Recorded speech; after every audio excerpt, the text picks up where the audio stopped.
প্রস্তাব পাঠাইছিলেন, ও জিবরাইল আমার বন্ধুর কানে খবর দাও, আমার বন্ধু এই দেশের মাটিতে থাকতে পারবে না, আমার বন্ধু এই রক্ত মাখা জমিনের মধ্যে রাখবো না, আমার বন্ধুর দেহ আমার আরশের ডান পাশে দাফন করব। জিবরাইল খবর নিয়ে ডাকতেছেন, হুজুর আল্লাহর সালাম গ্রহণ করুন। আমি জিবরাইলের সালাম গ্রহণ করুন।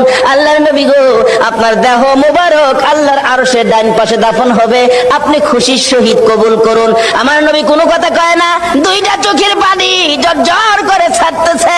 জিবরাইল বলেন, ইয়া রাসূলুল্লাহ, এত সুন্দর প্রস্তাব নিয়ে আসলাম, কোনো কথা কন না, খালি কাঁদেন কেন জানতে চায়।